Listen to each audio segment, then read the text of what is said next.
আওয়ামী লীগ ক্ষমতায় থাকতো আপনারা এখন যেই বক্তব্য, রাজপথ আন্দোলন সংগ্রাম করে যাচ্ছেন, নির্বাচনের সুষ্ঠু পরিবেশ চাচ্ছেন, যদি আওয়ামী লীগ ক্ষমতায় থাকতো এই সুযোগ আপনারা পেতেন কিনা? নির্বাচনের কথা তো বলতেই পারতেন না, সেটা 29 সালে বলতে হতো। আওয়ামী লীগ ক্ষমতায় থাকলে কি হইতো এটা তো হারে হারে উপলব্ধি করছে বিএনপি।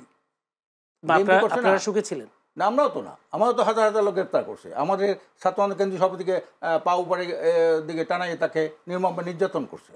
কাজে এটা তো আমরা বুঝি যে ফ্যাসিস্ট ক্ষমতা থাকলে কেউ কোনো শান্তি নাই, ফ্যাসিস্ট যারাই হবে ফ্যাসিজম এটা নাই। বিএনপির আমলে কিন্তু আমাদের পীর সাহেব, এই বর্তমান যে পীর সাহেব, তখন উনি পীর সাহেব ছিলেন না, উনি মরহুম হুজুরের ছেলে ছিলেন, এবং তার ভাই ফজল করিম, এই দুজন কিন্তু জেলে গেছিলো বিএনপির আমলে। এই বিএনপির আমলে কিন্তু ওনারা জেলে গেছিলো, এবং সেখানে জেল ছিল স্থানীয় একটা লোকের পকেট থেকে 5,000 টাকা ওনারা ছিনতাই করছে। এখন যদি বিএনপি ক্ষমতা আসে তাও কি মানে আশঙ্কা করেন? না, এটা ফ্যাসিজমের একটা যে কতটুকু একটু দায়িত্ব জ্ঞানহীন হলে, হ্যাঁ, নির্লজ্জ হলে এই এরকম একটা মামলা করতে 5,000 টাকা পকেট থেকে ছিনতাই করছে। অথচ পীর সাহেব তখন ওই যে স্পটের কথা বলছে তা থেকে প্রায় 10 মাইল দূরে আসছিলেন। মিথ্যা মামলা। আমরা সেই মামলাকে আমরা জজকোর্ট থেকে আমরা পাইলাম, হ্যাঁ, ওটার রিলিফ পাইলাম। ওনারা হাইকোর্ট করলেন, হাইকোর্টে আমাদের কী দিল, ওনারা এখান থেকে ওনাদের লোকজন নিয়ে আবার সেই জজকোর্টের আইনটাকে আবার ওনারা বাতিল করিয়া জেল বহাল রাখলেন। আমরা সুপ্রিম কোর্ট করলাম, এটাও তোয়াক্কা করলো না যে জেলে ঢুকাইলে তারা, কিন্তু এরাই তো যারা বিশ্বের মধ্যে একজন লোককে যে লক্ষ লক্ষ চোর ডাকায় গুন্ডা পান্ডা সন্ডাকে এরা সোনার মানুষে পরিণত করে, সেই তাকে দুইজনকে জেলে দিলে একটা মিথ্যা মামলা দিয়া এককাল ছেড়ে 5,000 টাকা, এই মিথ্যার মূলই। তো এইটা আমরা মনে করি যে ওই যে গানটা আমাদের 8 সালে রচনা করে গেছে, আমরা মনে করি যে এই ক্ষমতার জন্য এরা এখনো কোনো খারাপ কাজ নাই, এখনো কোনো অপকর্ম নাই, তারা করতে পারে না, যেটা ওইটা করছে। সেই কারণে আপনারা বিএনপির সাথে যাচ্ছেন না? বিএনপির সাথে কোনো না, বিএনপির সাথে না, এখানে ফ্যাসিজম, যেটা ফ্যাসিস্ট, মানে বিএনপিকে আপনি ফ্যাসিস্ট বলছেন? বারবার ফ্যাসিস্টদের পতন হয়েছে, কিন্তু ফ্যাসিবাদের পতন হয় নাই, ফ্যাসিবাদ ফ্যাসিস্ট হয়েছে, ফ্যাসিবাদের হয় নাই। না, আমার প্রশ্ন হচ্ছে বিএনপিকে আপনি ফ্যাসিস্ট বলছেন? ফ্যাসিস্ট তারা ক্ষমতা নামবে কেন? তারা যদি ফ্যাসিজম, ওই যে বললেন, ভাই বললেন যে ওই যে মাগুরা উপনির্বাচন, এটা কি করছেন তারা? এটা কি এটা ভালো করছেন তারা? কাজে এই জন্যে আমরা মনে করি ফেসিবাদের মূলোৎপাটন না হওয়া পর্যন্ত এই দেশের মানুষ কখনো তার ভোটাধিকার ফিরে পাবে না, মানুষ তার অধিকার পাবে না, দুর্নীতি সন্ত্রাসের দেশ পাবে না। কাজে এই জন্য আমরা মনে করি আমাদের আন্দোলন আজকে আমরা বলছি, বিএনপিকে বলছি, এক কাতারে আসেন, আমরা হাত জাগাইয়ে ওয়াদা করি যে আমরা দুর্নীতি করব না, দুর্নীতিবাজদের আর আশ্রয় প্রশ্রয় দলে দেব না, এবং ভোট ডাকাতি করব না। এই কথাটা আসেন আমরা একসাথে হাত জাগিয়ে জাতির সামনে ওয়াদা করি, কিন্তু এটা তো এখন তারা মানতেছে না। এটা আজকে আমরা যদি সবাই একদল হই যে ভোট ডাকাতি কেউ করতে পারবে না। আরেকটা ভাই কথা বলেছেন আর্মিরা সহযোগিতা করবেন, আর্মিরা সহযোগিতা করছে না কখনো। এই যে আপনার 2008-এর যে নির্বাচনটা আওয়ামী লীগ সহযোগিতা করে কী করলেন, আওয়ামী লীগ কী করলেন, বিএনপির হাতে, এই আওয়ামী লীগের হাতে ক্ষমতা দিয়ে দিলেন। বিএনপি এই যে আর্মিরা ভোট কেন্দ্রে কী করেন, স্ট্রাইকিং ফোর্স হিসাবে কাজ করেন, তারা কিচ্ছু না, এখান থেকে চলে যায়, আবার ভোট ডাকাতি শুরু হয়, ওখানে চলে আসে, ওখানে আবার ভোট ডাকাতি করে। এই জন্য আমরা একটু যোগ করবো, সামান্য একটা মিনিট, একটা বিষয় পরিষ্কার করার বিষয় আছে। গত সরকার সেনাবাহিনীকে আইন শৃঙ্খলা বাহিনীর মধ্যেই রাখে নাই, সংজ্ঞাটাই পাল্টে ফেলছিল। না, তার স্ট্রাইকিং ফোর্স শেষ স্ট্রাইকিং ফোর্স হচ্ছে আদর করে ইংরেজিতে কয়, অর্থ হলো যে দূরে খাড়াইয়া থাকেন, এটার বাংলা অর্থ হইলো ওইটা।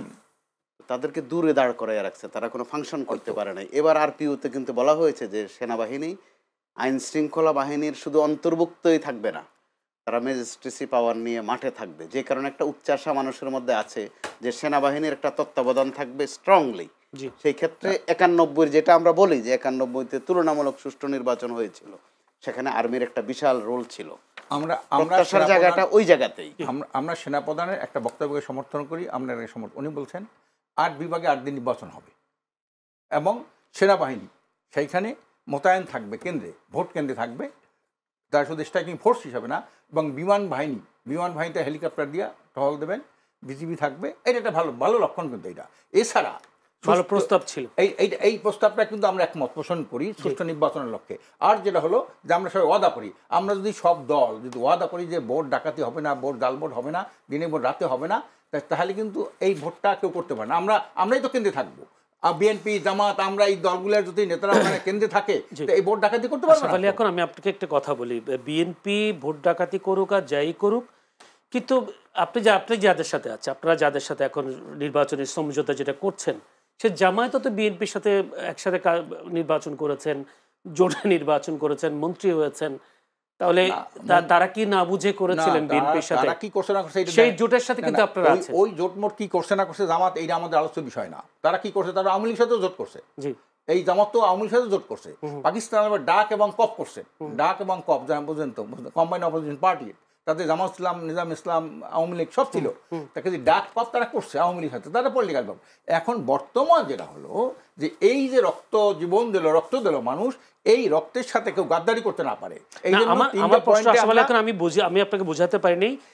আপনি যে বিএনপিকে দোষারোপ করছেন, সেই বিএনপির সময় জামায়াতও সাথে সাথে জোট করেছে, এখন করছেন না। বিএনপি দোষারোপ না তো, বিএনপি যে কাজগুলো করছে, এই কাজগুলোকে তুলে ধরা মানে দোষারোপ। কিন্তু তারা যে কাজ করছেন, আমি একটা কথা বলছি, এই আপনারাই ইসলামী আন্দোলন বাংলাদেশ জামায়াতের একেবারে চিরশত্রু ছিলেন, কিন্তু এখন আপনারা তাদের সাথে চিরশত্রু মানে থাকতে পারে, কিন্তু নির্বাচনী সমঝোতাতে তো আপনারা এক হয়েছেন। ভবিষ্যতে আমরা এটা আশা করবো কিনা যে আপনারা ভবিষ্যতে বিএনপির সাথে জোট করবেন? না, এইটা আশা করার কোনো কারণ, যদি বিএনপি তার চরিত্র না পাল্টায়। বিএনপি এখনো যে এই জাতগুলো হত্যাকাণ্ড করলো, তারা নিজেরা ওই প্রার্থীকে গুলি করলো, তার সাথে একটা শীর্ষ সন্ত্রাসী মারা গেল, এই সন্ত্রাস মুক্ত, তারপরে কি কয় এটাকে, সন্ত্রাসী মুক্ত একটা এবং দুর্নীতি মুক্ত, এই কথাটা তারা ফিরিয়ে না আসে, ওয়াদা না করে, বিশেষ করে তারেক জিয়া সাহেব যদি এই ব্যাপারে পরিষ্কার শক্ত কথা না বলে, এই দুর্নীতি, সন্ত্রাস, চাঁদাবাজ, টেন্ডারবাজ, দখলবাজ, এইগুলা যদি তারা বন্ধ করতে না পারে, বিএনপির সাথে কোশ্চেন গেলেও আমাদের কোনো জোট হওয়ার কোনো সম্ভাবনা নাই, হবেও নাই। ধন্যবাদ। আপনার আসবো হয়তো আবার। মুস্তফা কামাল, আপনিও গণমাধ্যম সংস্কার বিষয়ে একটি কথা বলেছেন। বিএনপি মহাসচিব মির্জা ফখরুল ইসলাম আলমগীর তিনি বলেছেন, বিগত সময়ে গণমাধ্যমের পক্ষপাতমূলক অবস্থার কারণে রাজনৈতিক পরিবেশে সমালোচনা সৃষ্টি হয়েছে বলে মন্তব্য করেছেন বিএনপি মহাসচিব মির্জা ফখরুল ইসলাম আলমগীর। বিভক্তির কারণে সাংবাদিকরা নিজেরাই রাজনীতিকদের পকেটে ঢুকে যান বলে মনে করেন তিনি। তো সাংবাদিকদের আঙ্গুল তুলেছেন, কিন্তু আপনার এটাও মনে পড়ে কিনা এই 5 আগস্টের পরে আমার দেশের এক সাংবাদিক গুলশানে গিয়ে, বিএনপি চেয়ারপারসনের গুলশানে গিয়ে, যা ছাত্রদল বা ছাত্রদলের ছেলেদের হাতে আহত হলেন বা নির্যাতনের শিকার হলেন, তাহলে সাংবাদিকরা কি করবেন? আসলে ভালো কিছু তারা বলছেন, আমার দেশের মাহমুদুর রহমান বলেছেন যে আসলে তারা মনে করছে বিএনপির বিপক্ষে আমার দেশ পত্রিকা, সেই কারণে হয়তো আমার সাংবাদিকের উপর তারা হামলা করেছে। এটা হচ্ছে বিষয়টা। প্রথমত বিএনপি মহাসচিব যেটা বলেছেন সেটা তার একটা উপলব্ধি, আর উপলব্ধি মন গড়া উপলব্ধি নয়, তিনি প্রতিদিনে দেখছেন।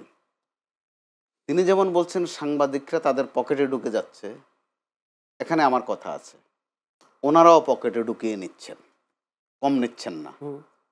আপনি আমি যারা গণমাধ্যমে কাজ করি, তো আমরা যখন গণ এবং মাধ্যম খুব দামি শব্দ, কিন্তু গণমাধ্যমে যখন কাজ করি আমরাও তো একটা পেশাজীবী। তো আমরা কোন দুঃখে কেউ আওয়ামী লীগ হতে যাব, কেউ বিএনপি হতে যাব। গত আওয়ামী লীগ আমলেও আমি একাধিক জায়গায় বলেছি যে শেখ হাসিনা অথবা ওবায়দুল কাদের অথবা আওয়ামী লীগের কোনো শীর্ষ নেতৃবৃন্দ কি বলেছিল আমাদেরকে যে তোমরা দলে দলে কাতারে কাতারে আসো, আওয়ামী লীগে সামিল হও? আনুষ্ঠানিক বলেননি। আমাদের কিছু লোক ঠিকই ওই কাজটা করেছেন যথারীতি। এটাকে আমরা নির্লজ্জতা বলি। জি, ভ্যায়াপনা রীতিমতো, বেলাজ বেশরম বলতে পারেন আপনি। সেটা মোটেই জরুরি ছিল না। আবার দেখেন, ওই তাপে ওই চাপে আমাদের বেশ কয়েকজন সাংবাদিক এখন কারাগারে, কয়েকজন দেশান্তরী, কয়েকজন অনেকটা ফেরারির মতো ঘোরেন। অর্থাৎ নিজেদের কৃতকর্মটা খুব একটা ভালো হয়নি।